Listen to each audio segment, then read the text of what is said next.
Warga yang terdampak banjir dan longsor di wilayah Aceh, Sumatera Utara, dan Sumatera Barat mengaku masih kesulitan mendapatkan bantuan pangan. Warga Tapanuli Tengah yang berjalan kaki hingga 4 jam untuk mencari makanan karena desa mereka masih terisolasi. Warga Kecamatan Sitahuis, Tapanuli Tengah yang masih terisolasi terpaksa berjalan kaki ke desa terdekat untuk mencari bantuan. Dengan perlengkapan seadanya tanpa alas kaki, warga melewati puluhan kilometer di jalan yang tertimbun longsor. Warga mengaku desanya masih terisolasi dan sulit mendapat makanan. Logistik yang disalurkan melalui udara belum menjangkau desa-desa di Kecamatan Sitahuis, Tapanuli Tengah. Hal serupa juga dilakukan warga Menanggani, Kecamatan Karangbaru, Kabupaten Aceh Tamiang. Mereka terpaksa berjalan kaki selama 3 jam menuju ibu kota kabupaten guna mendapatkan bantuan. Mereka mengaku sudah seminggu mulai kekurangan makanan dan air bersih lantaran wilayahnya masih terisolasi. Untuk memenuhi kebutuhan warga, Wakapolri bersama Bupati Aceh Tamiang, Armia Fahmi, langsung menuju posko bantuan Kementerian Sosial untuk menyalurkan bantuan berupa bahan pokok. Komjen Dedi mendata kebutuhan yang diperlukan warga terdampak banjir, diantaranya air bersih, air minum, dan pakaian. Kita sudah mendatakan beberapa kebutuhan mendesak yang harus segera kami penuhi. Yang pertama ada bola pangan, yang kedua water treatment, kemudian kita juga akan mengirim water chain, kemudian kebutuhan untuk ibu-ibu dan anak. Ya, kalau untuk logistik tetap setiap hari akan dikirim. Besok kami mengirim 16 ton untuk logistik untuk kebutuhan masyarakat di Aceh Tamiang. Tapi yang jelas Pak Bupati nanti sebagai lini sektor terdepan untuk penyaluran distribusi. Demikian juga Pak Bupati tadi minta tambahan alat transportasi berupa truk, ranger truk. Insya Allah coba saya komunikasikan dengan Kapolda Sumut. Kapolda Sumut ada beberapa truk yang bisa kita dorong ke Aceh Tamiang. Nah, nanti dari gudang logistik punya Pak Bupati akan distribusikan kepada masyarakat, khususnya masyarakat pinggiran yang saat ini masih sangat sulit dan terdampak. Bantuan kepada korban bencana banjir dan longsor di Aceh Tamiang juga dikirim melalui udara. Sedikitnya 20 paket bantuan dibawa menggunakan pesawat angkut Super Hercules lalu diterjunkan menggunakan parasut di lapangan Bima, Kecamatan Kuala Simpang. Tidak hanya kesulitan kebutuhan pangan, warga korban banjir juga kesulitan mendapat bahan bakar minyak. Antrean panjang di sejumlah SPBU masih terjadi di Kota Medan, Sumatera Utara. Warga mulai mengantre di sejumlah SPBU meskipun jam operasional belum dibuka. Salah satu SPBU yang diserbu masyarakat mencari BBM yakni SPBU di Jalan Gajah Mada, Medan. Antrean terjadi sejak pukul 6.30 pagi.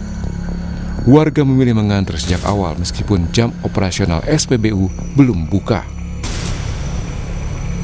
Di Mandailing, Natal, Sumatera Utara, seorang wanita pingsan diduga usai kelelahan antre di SPBU. Diduga wanita itu kelelahan setelah ikut mengantre selama 5 jam. Antrean panjang BBM terjadi karena stok BBM mulai langka di Mandailing, Natal setelah akses jalan terputus akibat musibah banjir dan tanah longsor.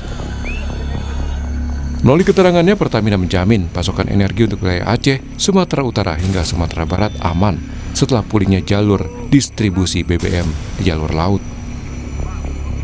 Dalam keterangannya, Pertamina menyampaikan, Pertamina Patraniaga memastikan pasokan energi untuk masyarakat di wilayah Aceh, Sumatera Utara, dan Sumatera Barat dalam kondisi aman, seiring pulihnya operasional suplai BBM dari jalur laut.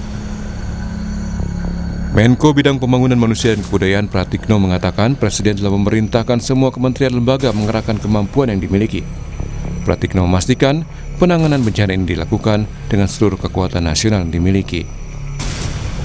Seluruh kementerian dan lembaga diperintahkan oleh Bapak Presiden termasuk TNI Polri, ya, BNPB, dan semua komponen untuk mengerahkan sumber daya yang ada semaksimal mungkin menangani bencana di Sumatera ini. Jadi sekali lagi ini penanganannya benar-benar penanganan full kekuatan secara nasional, begitu. Jadi memang sekali lagi ini sudah ditangani juga. Tim kan pusat kan sudah mengerahkan ke sana. Direktur Eksekutif Amnesty International, Usman Hamid, mendesak pemerintah segera menetapkan bencana banjir dan longsor di Aceh, Sumatera Utara, dan Sumatera Barat sebagai bencana nasional.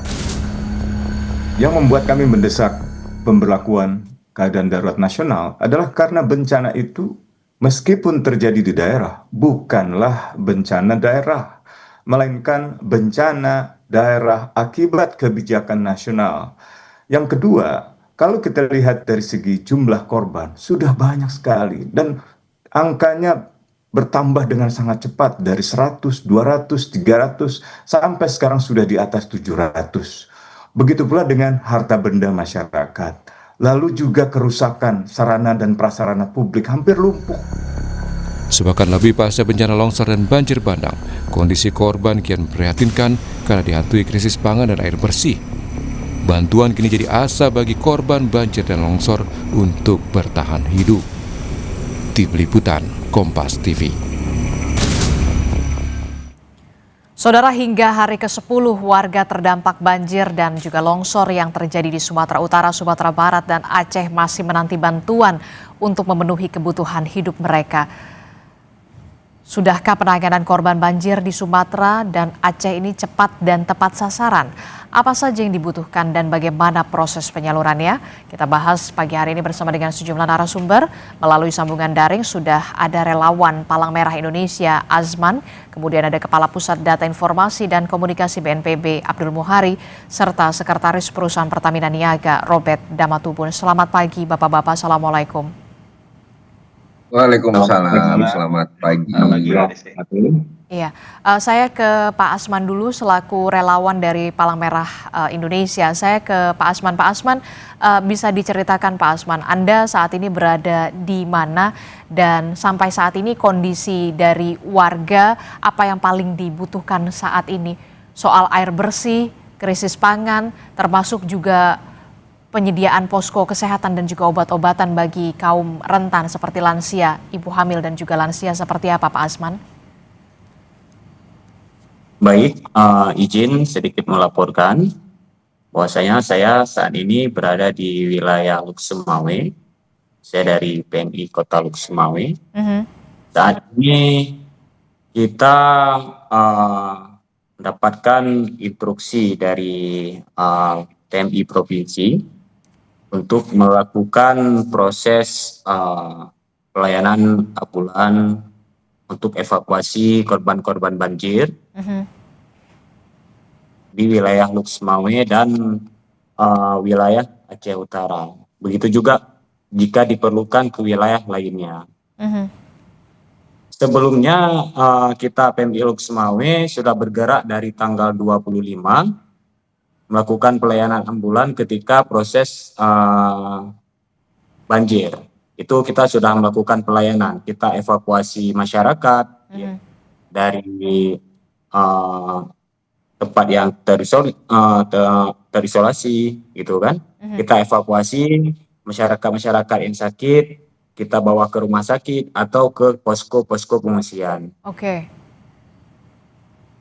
Oke. Jadi, ya. Ya, sepanjang dari mulai tanggal awal Desember ini di Lok Sumawe sendiri, dari pantauan Anda, Pak Asman, apakah ada wilayah yang terisolasi di sana dan tantangan terbesar apa yang kemudian dihadapi untuk proses evakuasi warga yang sakit menuju ke rumah sakit dan juga ke posko pengungsian yang dilengkapi oleh posko kesehatan di sana, Pak Asman? Sebelumnya kita terkendala untuk akses untuk menuju ke lokasi terpapar banjir dikarenakan armada kita agak susah bergerak dikarenakan ketinggian air yang sangat tinggi, sehingga di situ kita lebih memerlukan speedboat atau speedboat gitu. Itu yang menjadi kendala kita di lapangan. Untuk saat ini kita lihat dari pengungsian atau dari masyarakat itu lebih memerlukan bantuan distribusi air bersih, dan kita sudah melakukan hal itu, sudah melakukan distribusi air bersih sesuai dengan arahan dari PMI Provinsi. Dan untuk selanjutnya kita masih menunggu arahan dari PMI Provinsi apa yang memang bisa kita lakukan untuk membantu masyarakat wilayah, untuk membantu masyarakat Aceh. Oke, tadi Anda menyebut di wilayah Lok Sumawe, kemudian juga di Aceh Utara. Ini Aceh Utara juga kan salah satu wilayah yang kemudian terdampak cukup parah juga ya, Pak Asman. Pak Asman, bisa Anda ceritakan apa yang kemudian paling Anda ingat pada saat proses evakuasi terhadap salah satu korban terdampak menuju ke rumah sakit, seperti apa wilayahnya, kemudian Anda harus melewati banjir yang begitu tinggi termasuk dengan menggunakan speedboat, bisa Anda ceritakan, Pak Asman? Baik, saya sedikit menceritakan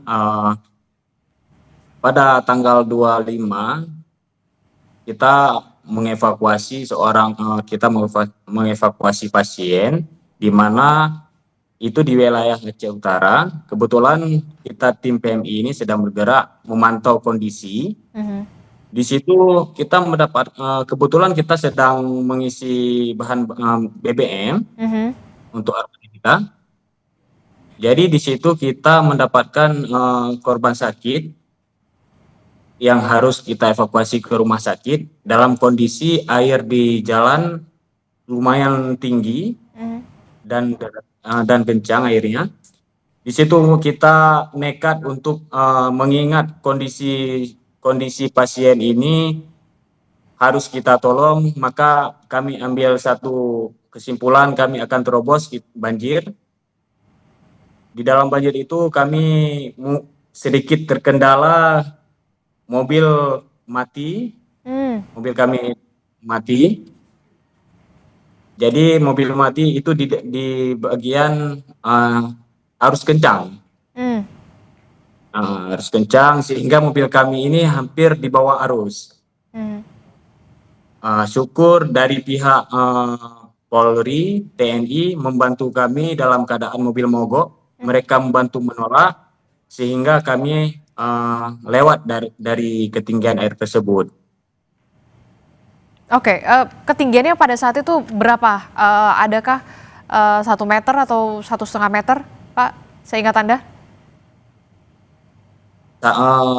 Ketika itu 1 meter, cuma airnya itu terlalu kencang. Oh, arusnya deras ya? Arusnya terlalu deras. Oke, saya ingin ke Pak Muhari. Pak Muhari, ini kalau kita lihat kan hari ini Wakil Presiden Republik Indonesia Gibran juga sudah mengunjungi wilayah Sumatera Barat, nanti akan ke Tapanuli dan juga ke Aceh begitu. Nah, dari data yang Anda miliki, Pak, dari BNPB hingga saat ini untuk korban meninggal dunia termasuk juga korban hilang seperti apa, Pak, datanya? Ya, untuk rekapitulasi data yang kami sudah verifikasi dan validasi per cut off data pukul 16.00 kemarin, itu jumlah korban meninggal dunia sudah di angka 770 dan masih ada sekitar 400-an lainnya yang masih hilang. Memang untuk proses pencarian dan pertolongan untuk menambah, karena ini tim SAR gabungan sudah bekerja lebih dari 7 hari ya Mbak Desti ya, mengalami juga state yang sangat luar biasa karena tantangan medan dan luasnya jangkauan pencarian yang dilakukan. Untuk itu kemarin sejak 2 hari yang lalu kita sudah meminta penebalan anggota TNI yang untuk kita bantukan dalam baik itu menambah ataupun mengganti menggeser personil agar refreshment personil di lapangan supaya upaya pencarian ini masih tetap. Penambahan dan penebalan anggota dan juga alat perangkat ini sudah turun di lapangan dan kita harapkan tetap memasuki minggu kedua ini upaya pencarian dan pertolongan masih tetap optimal supaya bisa segera kita selesaikan upaya pencarian pertolongan ini sambil paralel kita tetap mengutamakan dan mengoptimalkan distribusi logistik untuk warga terdampak. Ini juga masih menjadi tantangan, tetapi makin hari akses jalan itu sudah via darat maksudnya itu sudah makin bisa dilalui. Salah satu yang paling krusial untuk Aceh misalkan itu adalah akses darat dari ke Aceh Tamiang. Jadi Aceh Tamiang yang merupakan salah satu kabupaten terisolir di minggu pertama, maka per kemarin itu jalur ada sekitar 6 truk BBM itu sudah masuk ke Aceh Tamiang Tamiang via jalur darat. Nah, kalau jalur darat ini sudah bisa ditembus secara otomatis, ini tonnase bantuan tidak hanya makanan dan permakanan, tetapi juga infrastruktur, kelistrikan, dan komunikasi itu juga bisa kita PR kami sebenarnya untuk lintas timur Aceh ini tinggal di 2 jembatan, jembatan Meredu dan jembatan di Biren. Kalau 2 jembatan ini bisa kita selesaikan dalam hingga mungkin 7 hari ke depan, maka lintas timur Aceh sudah full bisa dilalui dan secara otomatis itu akan sangat-sangat membantu upaya percepatan pemulihan kawasan terdampak, Mbak Distin. Oke, berarti untuk wilayah Aceh ini, khususnya Aceh Tamiang, sudah ada jalur darat yang kemudian sudah bisa pulih begitu ya. Karena kemarin jurnalis kami di lapangan, jurnalis Kompas TV sempat sudah masuk ke wilayah Aceh Tamiang, agak miris dan memilukan sekali Pak Abdul Muhari. Bahkan warga di sana harus meminum air dan menyaring air dari genangan banjir begitu karena tidak adanya ketersediaan pasokan air bersih di sana, Pak. Bagaimana, Pak Abdul Muhari? Benar, karena pada saat kondisi jalur darat belum bisa kita tembus, maka secara otomatis dukungan logistik yang bisa kita geser itu satu-satunya hanya via udara. Kita pernah juga sempat coba via laut dan itu sempat masuk satu sorti, tapi secara umum memang dari hari ketiga itu dukungan logistik, vitamin, makanan dan non permakanan itu secara otomatis hanya lewat udara. Nah, kalau lewat udara ini tonnase bantuannya kan tidak sebesar atau tidak seberat dengan tonnase bantuan di jalur darat. Saya ilustrasikan kalau jalur darat itu satu truk itu bisa sekitar 10 hingga 15 ton. Sedangkan kalau jalur udara satu sorti itu hanya sekitar 800 hingga 1,5 ton. Nah, ini juga kita mengupayakan untuk jalur udara ini sebenarnya tidak ada kabupaten kota yang tidak terjangkau. Tetapi memang tonnase bantuannya ini tidak sebesar kalau jalur darat. Sehingga optimalisasi kami adalah peningkatan jumlah sorti penerbangannya. Sehingga kami coba upayakan dalam satu hari itu satu kabupaten bisa Terputus Pak Abdul Muhari sinyalnya, sepertinya kami mengalami gangguan sinyal begitu kepada Pak Abdul Muhari. Baik Pak Abdul Muhari, kita nanti akan sambung lagi Pak, tapi dari informasi yang Anda berikan bahwa memang saat ini untuk wilayah terisolasi khususnya di Aceh Tamiang, memang pendistribusian bantuan ini diupayakan optimal melalui jalur udara. Penerbangan untuk operasi cek. Oke, ditahan dulu Pak Abdul Muhari, saya ingin ke Pak Robert. Pak Robert, ini dari Pertamina. Pak Robert, bagaimana soal penyaluran BBM ke wilayah terdampak?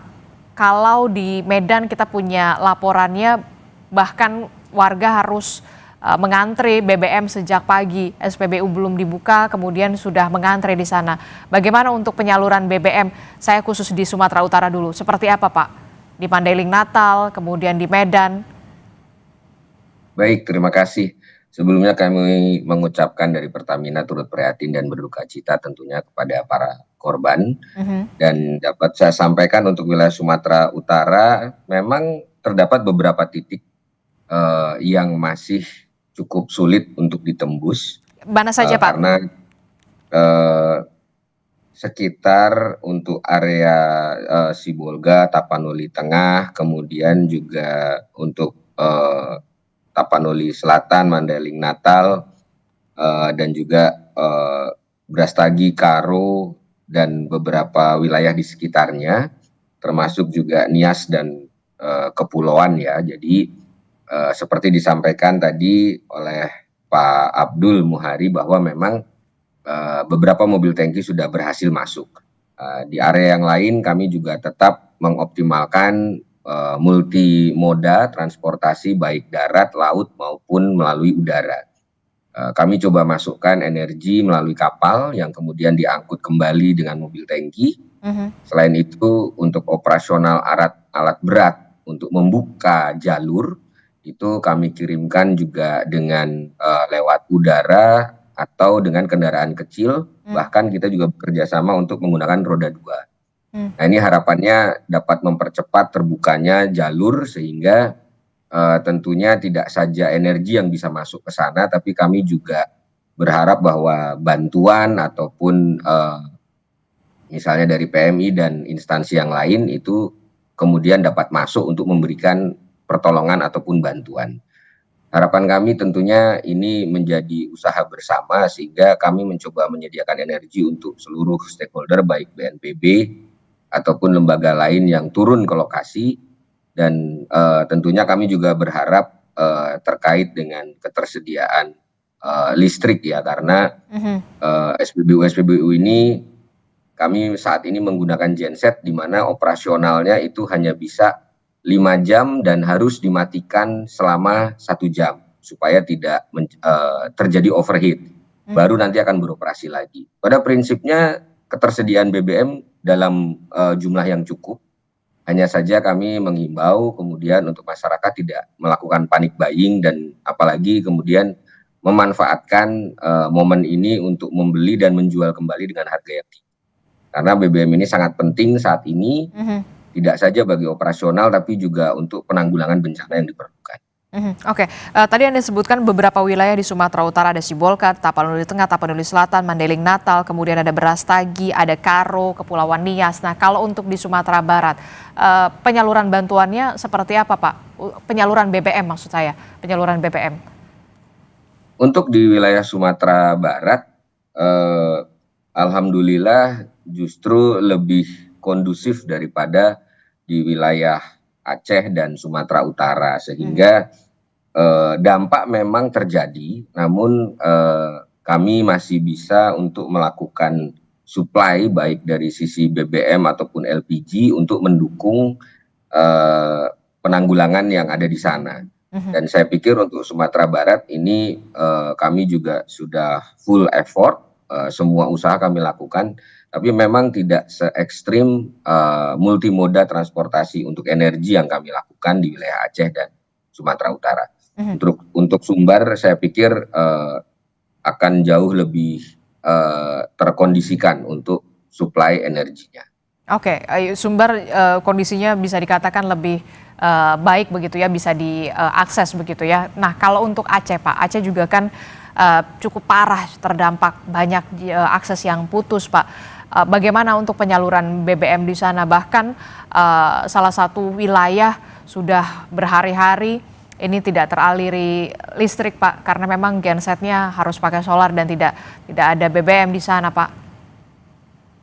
Betul, untuk wilayah Aceh memang cukup terdampak paling dominan karena kami petakan di wilayah Aceh sendiri untuk PD Jaya, PD, kemudian Biren, ini terdapat jalur utama ke Banda Aceh yang terputus di beberapa titik akibat jembatan amblas ataupun banjir besar yang masih melanda. Kemudian untuk wilayah Aceh Tengah, Bener Meriah dan Gayo Lues ini juga menjadi tantangan tersendiri karena banyaknya titik longsor dan badan jalan yang hilang sehingga mobil tangki kami tidak dapat melalui untuk lewat ke sana.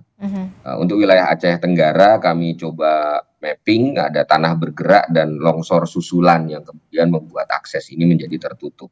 Begitu juga dengan daerah pesisir barat, Aceh Jaya, Aceh Barat, dan Nagan Raya. Walaupun menggunakan kendaraan besar, tapi beberapa ruas ini masih tergenang cukup tinggi, sehingga mobil tangki yang sudah dengan struktur tinggi itu belum bisa dilalui. Nah, ini yang kita lakukan adalah kita coba melakukan alih supply dari Lok Semawe yang kemudian melalui jalur laut.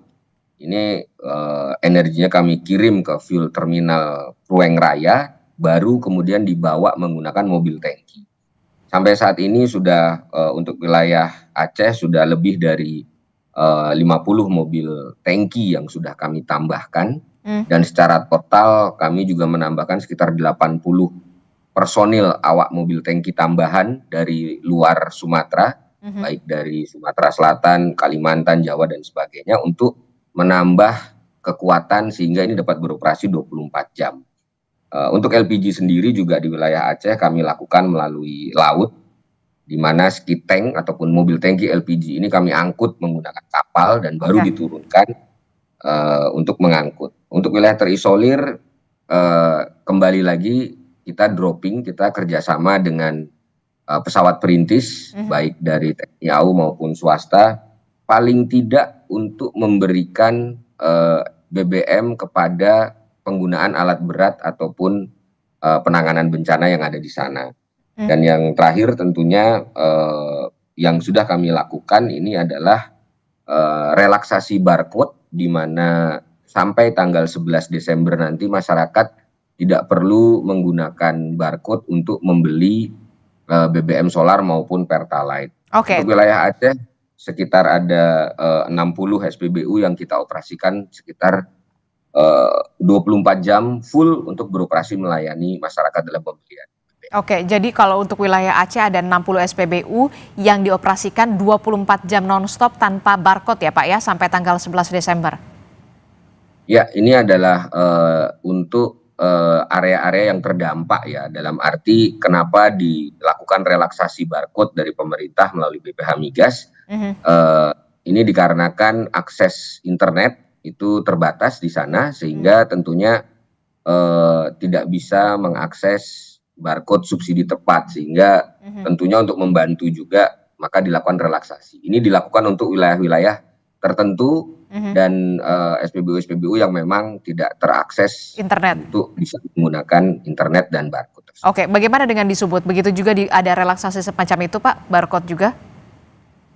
Untuk beberapa area di Sumut tentunya kami juga bekerja sama, tapi tidak secara menyeluruh, karena wilayah-wilayah di Sumut masih ada SPBU-SPBU yang beroperasi 24 jam ini juga masih bisa mengakses internet. Sehingga ini relaksasi ini dilakukan dalam rangka mempermudah perolehan energi ya.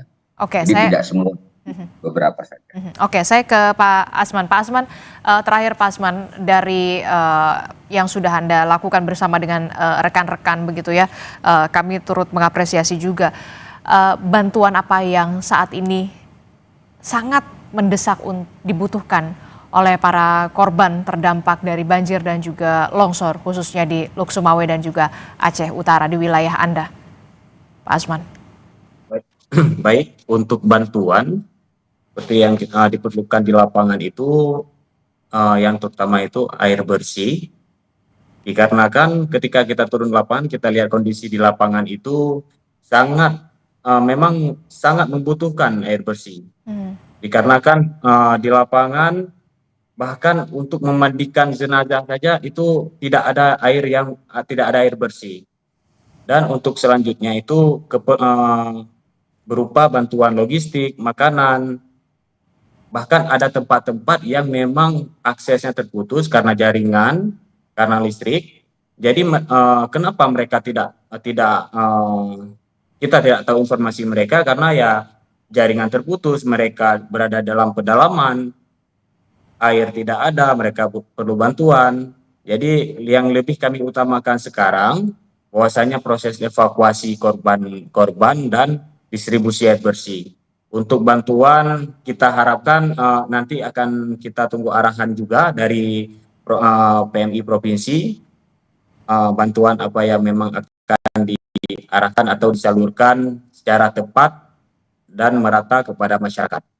Oke, untuk petugas medis dan juga obat-obatan, karena ini kan udah lebih dari 1 pekan ya Pak Asman ya, dari informasi Anda, apa obat-obatan atau penyakit yang kemudian sudah mulai dirasakan oleh warga, khususnya di posko pengungsian, karena memang minim sekali, sulit sekali air bersih di sana. Bahkan tadi Anda menceritakan untuk memandikan jenazah saja sudah tidak ada air bersih di sana. Ya, keluhan di lapangan itu di lapangan penyakit gatal-gatal, gatal-gatal karena mungkin karena kondisi air, ya. Habis itu lebih ke ada yang bagian ada yang demam, makanya kita perlu obat-obatan juga. Dan perlu saya laporkan juga bahwasannya dari PMI ini sudah melakukan pelayanan kesehatan dan PMI provinsi untuk saat ini sudah mengirimkan 60 relawan untuk turun ke lokasi-lokasi yang memang sangat membutuhkan bantuan pelayanan kesehatan dan bantuan lainnya. Oke, baik. Kita tentu saja berharap pemerintah pusat terus mengupayakan secara optimal bagi wilayah-wilayah yang terdampak dan masih terisolasi di wilayah Aceh, kemudian di Sumatera Utara dan juga Sumatera Barat, khususnya untuk ketersediaan air bersih, bantuan makanan, termasuk juga bantuan lainnya untuk pemulihan akses jalan supaya pendistribusian juga berjalan secara optimal. Terima kasih Pak Asman selaku relawan Palang Merah Indonesia, kemudian juga ada Pak Robert Damatubun yang merupakan sekretaris perusahaan Pertamina Niaga juga sudah bergabung bersama kami. Kemudian sebelumnya ada Kapus Data Informasi dan Komunikasi BNPB Pak Abdul Muhari juga sudah bergabung bersama kami. Sehat selalu Bapak-bapak, selamat bertugas kembali. Assalamualaikum, selamat pagi. Waalaikumsalam.